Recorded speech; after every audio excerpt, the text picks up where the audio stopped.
the town of the Sununi at the foot of Sinjar mountain.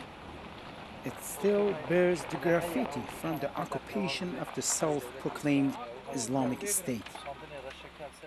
But now the Kurdish Peshmerga forces has broken the siege of the mountain.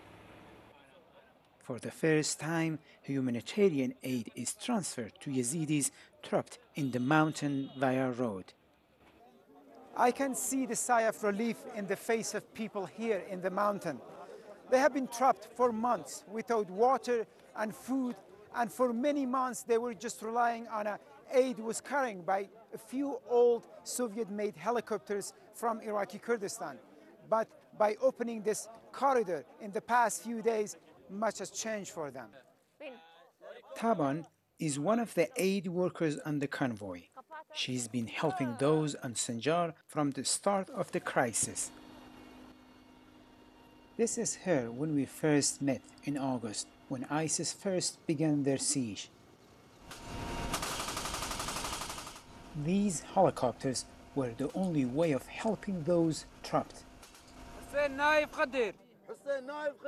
Taban is now relieved. The nightmare siege is over.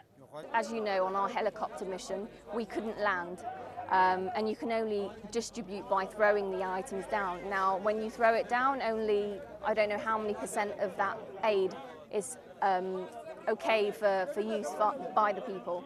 Whereas now, we can actually deliver it by land, and we can distribute it and make sure that it gets to the people unbroken and unharmed. The fight for Mount Sinjar has come at a high price.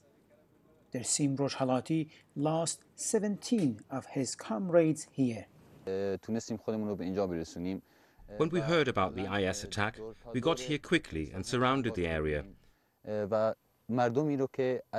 We prevented what would have been a certain genocide against the Yazidis.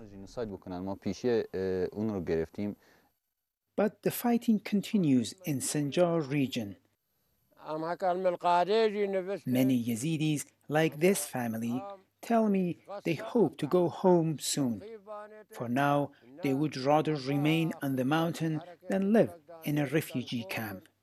Jiyar Gol, BBC News, on the Mount Sinjar.